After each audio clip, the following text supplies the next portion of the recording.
Have you ever, like, I don't know, have one of those moments where you're really trying to decide what's the best thing to do? When you have to figure out what feels right or makes the most sense? It's Yeah. kind of like we're all putting on our philosopher hats for a minute? Yeah, definitely. We all grapple with these big questions. And that actually leads perfectly into what we're diving into today. Oh, okay, great. We're going to be talking about Protagoras, a thinker from way back in 5th century BCE Greece. Protagoras, fascinating figure. He was a big deal, really shook things up intellectually. And for this deep dive, we've been poring over the Stanford Encyclopedia of Philosophy's entry on him. It's a really great resource. Oh, it's fantastic. Tons of detail. A great place to start.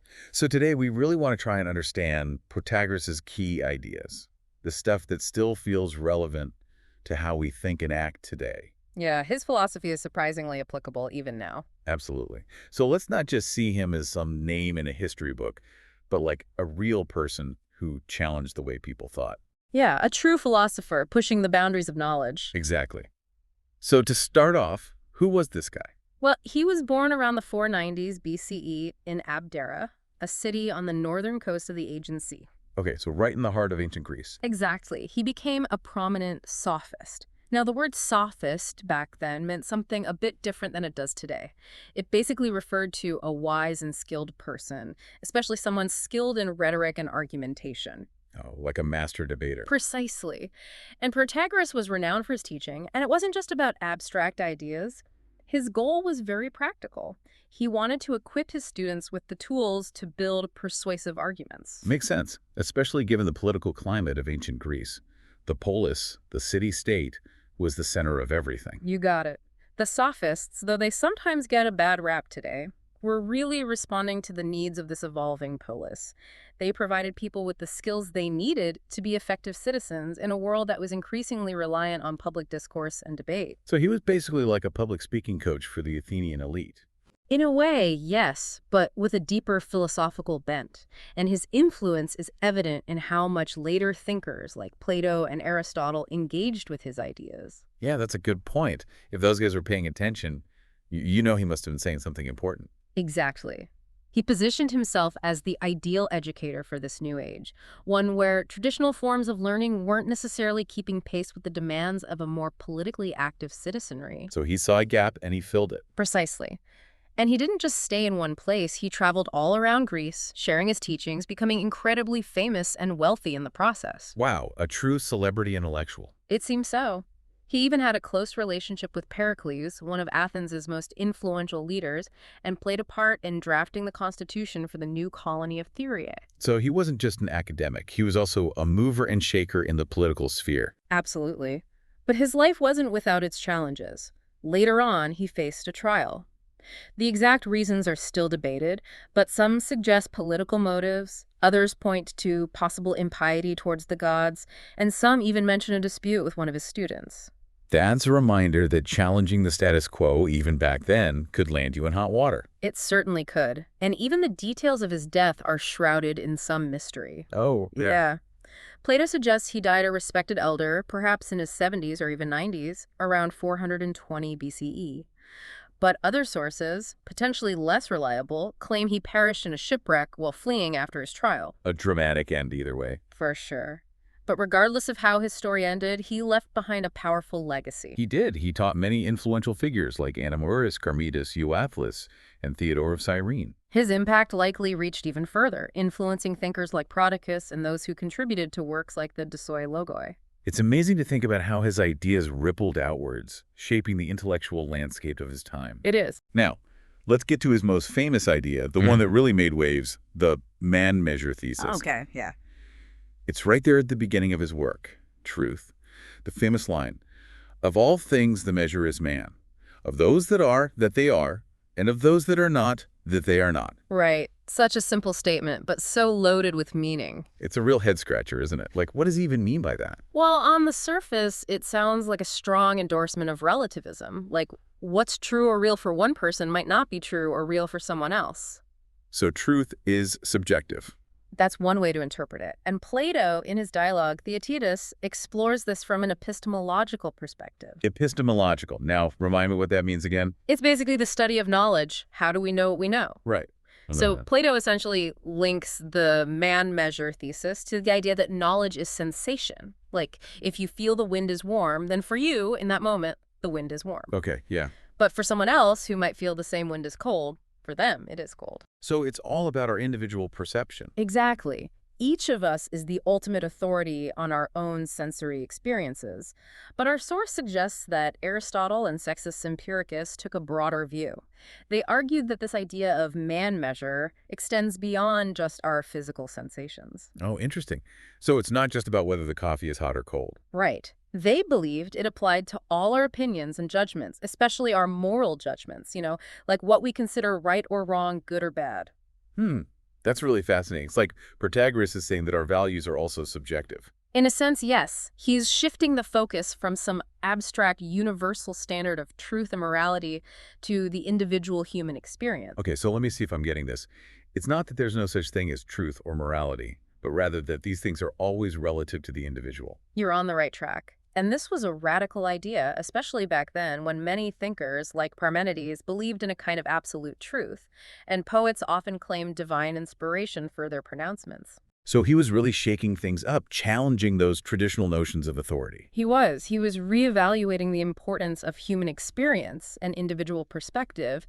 And it's crucial to note that when he says man in this thesis, he's not referring to some abstract universal human. Oh, okay, so what does he mean then? He's talking about each individual person shaped by their unique experiences, their personal history, and their own specific expectations. So we're all man in this context. Precisely. Each of us is a measure, a unique perspective on the world. And the source emphasizes that the word things in his statement is also important. Things. It's not just limited to physical objects, it's much broader. So it could be ideas, beliefs, events. Exactly. It encompasses facts, events, how we use things, how we judge them, our relationships with everything around us. So it's not just about what is, but also about how we relate to what is. Precisely. And the verb is in his statement is tricky. It doesn't necessarily mean that the thing exists in some absolute sense. Oh, It's more about how it presents itself to us, how we perceive it, and how we judge it.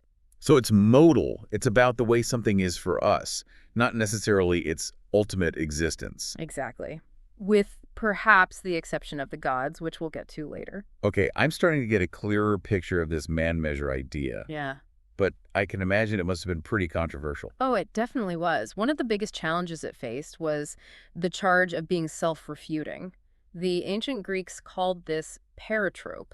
Okay, break that down for me. What's paratrope? Well, the argument goes like this. If all judgments are true, then the judgment that the man-measure thesis is false must also be true. Okay, yeah. And if it's true that the thesis is false, then the whole thing falls apart. It's a paradox. Right, like saying this statement is false. It creates a logical loop. Exactly. And Protagoras himself is even reported to have said that it's not possible to contradict, which just adds another layer to this whole conundrum. So how did he address this apparent contradiction? Did he have a comeback for that? Well, one possible defense lies in the very relativism he was advocating for. Okay, go on. The idea is that nothing is true in an absolute sense, but always relative to someone. So if you say his thesis is false, that doesn't make it universally false. Just false for me. Right. It could still be true for him or for someone else. So in a way, it neutralizes the self-refutation argument. I see. But doesn't that lead to another problem? Like if everyone's individual experience is the ultimate truth, and no one can really contradict anyone else, how can we even have meaningful discussions or debates? That's a great point. It almost sounds like it leads to solipsism, where each person is locked in their own subjective reality. Yeah, and if that's the case, what's the point of even trying to teach or learn anything? Protagoras seems to have tackled this by drawing a distinction between knowledge and truth on one hand and wisdom on the other. Okay, so he's saying there's a difference between knowing something and being wise. Exactly. In the Apology, which is attributed to him in Plato's Theaetetus, he suggests that while everyone is a measure in terms of their own experiences, wisdom isn't equally distributed. So some people are wiser than others. That's his idea. He believed that a wise person is someone who can change things so that they appear good to someone who previously saw them as bad. Ah, so wisdom is about persuasion, about shifting perspectives. In a way, yes. It's about understanding different viewpoints and being able to effectively communicate the value of one perspective over another. It's interesting that he seems to be shifting the focus away from absolute truth towards something more practical. You're right. The emphasis becomes what is useful. Useful in what sense? Useful in the sense of what brings about the best outcome in a given situation. And what's useful isn't fixed. It varies depending on the context and the individuals involved. So wisdom is about being adaptable, about finding what works best in each specific circumstance. That's a great way to put it. And this moves us away from a strictly relativistic view towards something more like pluralism or perspectivism. Pluralism. Perspectivism. Well, pluralism acknowledges the many different perspectives and values that exist in the world, while perspectivism emphasizes the idea that our understanding is always shaped by our individual viewpoint. Right, so there's no single correct answer, but rather multiple valid ways of looking at things. Exactly. And it's important to remember that Protagoras wasn't just making abstract philosophical arguments, he was also engaging in a kind of public performance. A performance. Yes. By putting forward his man-measure thesis, he was challenging traditional ways of thinking, provoking discussion, and showcasing his own expertise in navigating this complex world of differing viewpoints. So he was kind of like an intellectual showman in a way. You could say that. He was demonstrating his own ability to think critically and to guide others through these challenging intellectual landscapes. Now, our source also highlights Protagoras' interest in language. Language. That makes sense, given his emphasis on human experience and communication. Absolutely. He was deeply interested in the nuts and bolts of language, its structure and how it works. He's even credited with being the first to systematically distinguish the genders of nouns, like male, female, and neuter. Wow, so he was like a proto-grammarian? In a way, yes. He also proposed corrections to establish names, suggesting, for instance, that menace, meaning wrath, and pilex, meaning helmet, should be masculine. Interesting. It shows a real attention to detail, a desire to understand the underlying logic of language. Precisely. He also reportedly identified 4 different verbal modes, the indicative, the conjunctive, the octative, and the imperative, and linked them to different types of speech acts like prayer, question, reply, and command. Wow, that's pretty sophisticated for his time. It is, and he even drew connections to Homer in this analysis. These grammatical explorations weren't just academic exercises for him. Oh, so there was a deeper purpose. Absolutely. He was developing a broader theory of language, one that went beyond simply naming things. He was interested in how language functions, its inherent structure, and how different linguistic forms serve different purposes. And this was likely tied to his practical goal of teaching effective argumentation. Exactly. He believed that mastering the nuances of language was essential for anyone who wanted to be persuasive, to be able to make a strong case, even for a position that might initially seem weaker. Right, that whole idea of making the weaker argument stronger, which was famously satirized by Aristophanes. Precisely. But it's important to understand that this wasn't about deception or trickery. It was about being able to articulate different perspectives effectively, to highlight their potential validity or usefulness in a given context. So it's more about expanding the possibilities of discourse, about being able to see things from multiple angles. You got it. And his engagement with poets like Homer wasn't just about literary analysis. He used these texts to critique traditional values and established authorities. He was challenging the canon, encouraging people to think critically about even the most revered texts. Exactly. It was an exercise in critical thinking, in encouraging his students to become philosophers themselves. By engaging with these giants of the past, he positioned himself as a new kind of authority, one relevant to the changing world of the polis. It's like he was saying, don't just take my word for it. Let's look at the great thinkers of the past and see if their ideas still hold up. That's a great way to put it. And he was recognized as a master of argument, credited with being the first to actually teach this skill and to introduce the idea of the contest of words, the logon agon. So he formalized debate in a way. You could say that. He even wrote a techne logon, which translates to art of speeches or art of arguments. Yeah. It was likely a handbook of techniques and model arguments for his students. Like a debate textbook for ancient Greece. Exactly. And a key concept that emerges in his work is the idea of correctness, or orthodox. Correctness. Yeah. So not just about being persuasive, but also about getting things right. That's right. But correctness for Protagoras wasn't about some absolute unattainable truth. It was more about the capacity of language to accurately represent reality within a specific context. One of his works was even titled Orthopoeia, which means the correctness of language. So he was concerned with using language properly, with precision and accuracy. Precisely. And he was interested in correctness on multiple levels. Oh, really? Like what? Well, there's grammar, obviously, making sure you're using the language correctly, but he was also interested in the consistency and moral teachings within poetry and even in broader reasoning. Give me an example. Sure, think of the famous example of the javelin accident. Pericles consulted Protagoras about this. What happened? During a javelin competition, someone was accidentally killed. Oh, no. The question was, who was to blame? The javelin itself, the person who threw it, the officials overseeing the competition. That's a tough one. Exactly. It highlights the complexity of assigning responsibility. Protagoras wasn't interested in finding a single right answer, but rather in exploring the different ways the situation could be viewed, the different perspectives that could be taken.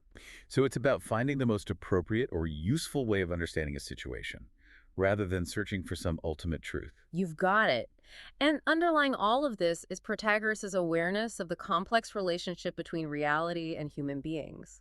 He famously said, concerning every subject, there are two arguments opposed to one another. So there's always another side to the story. Precisely. And he believed that language and reason, or logos, can't fully capture the richness and complexity of reality.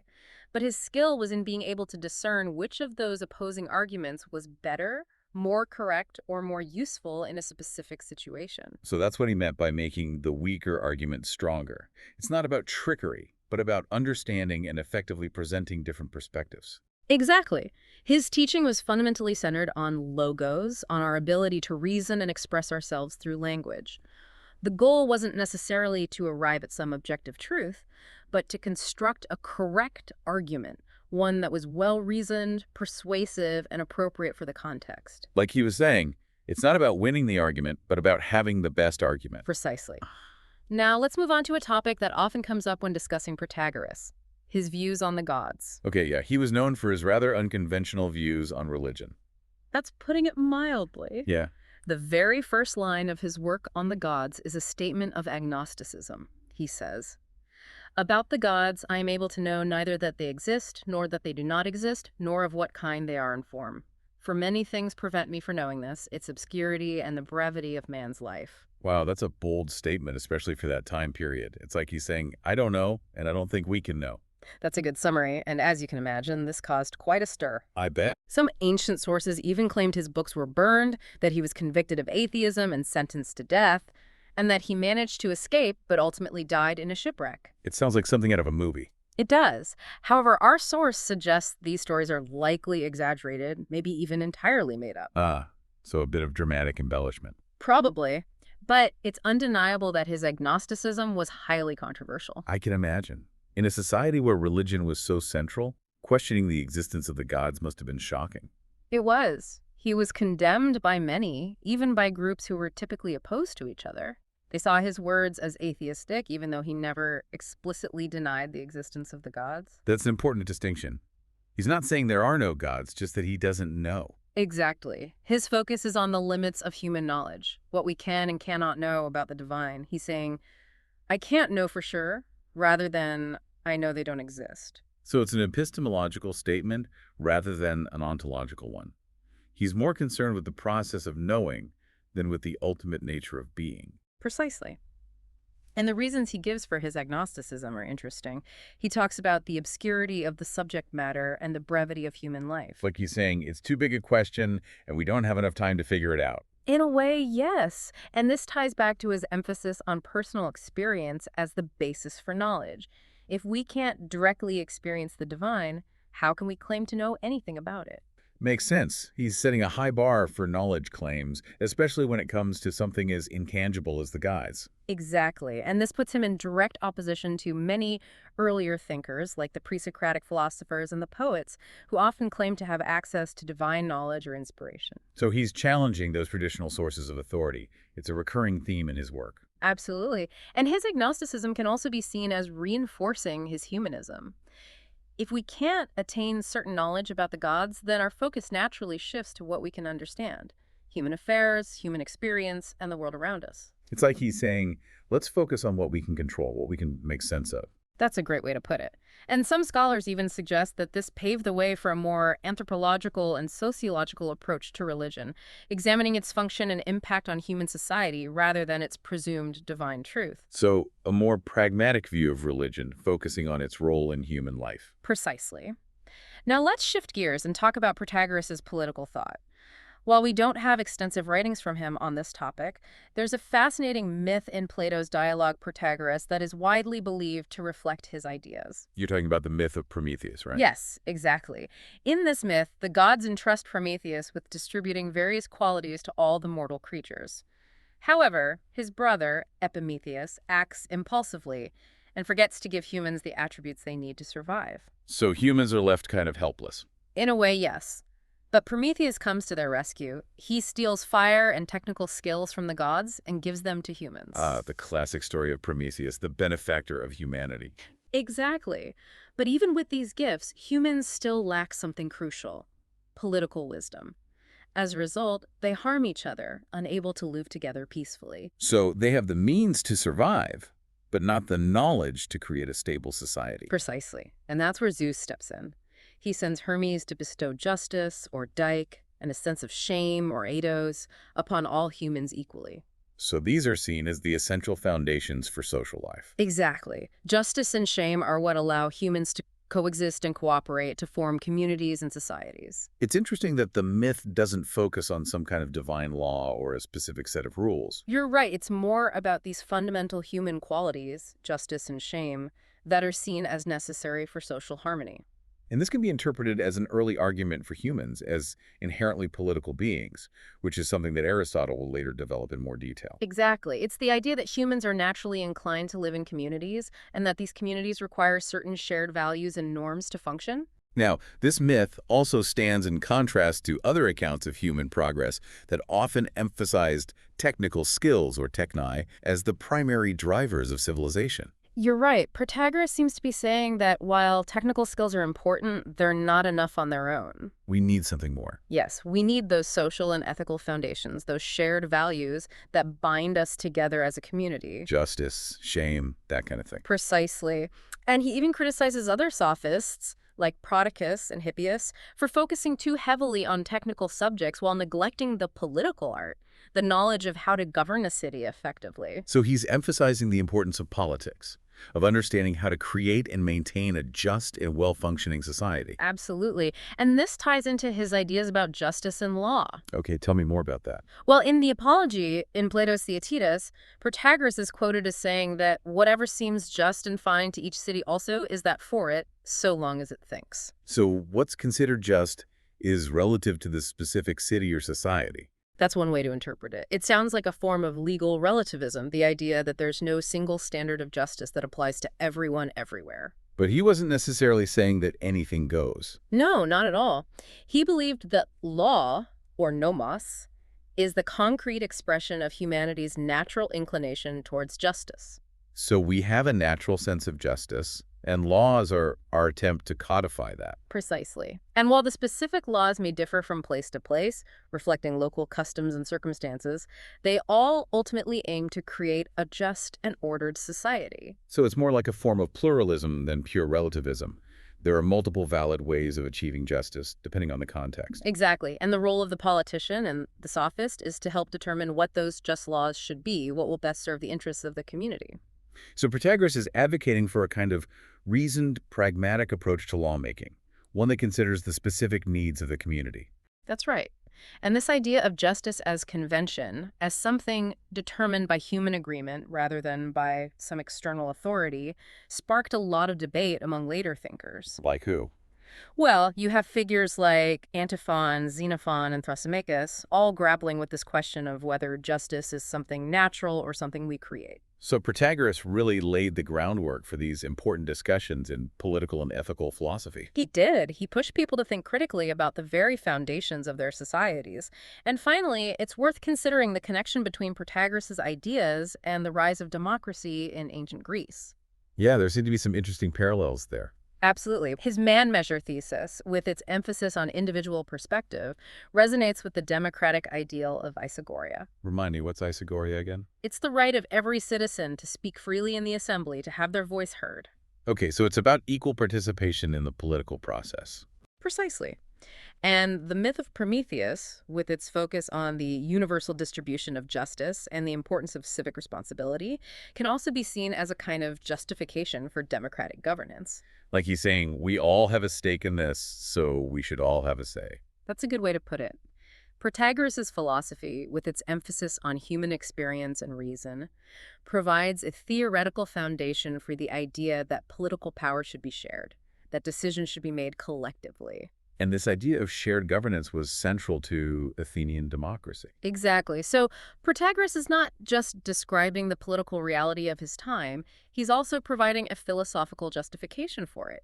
He's saying that democracy is not just a matter of practicality, but also a matter of principle. It's really fascinating how he's weaving together these different threads, language, knowledge, justice, politics, into a coherent worldview. It is, and by doing so, he's positioning himself as the intellectual voice of this new era of democratic governance. It's no wonder his ideas generated so much excitement and also so much controversy. Absolutely. He was a true innovator, a thinker who dared to challenge the status quo and to offer a new way of understanding the world and our place in it.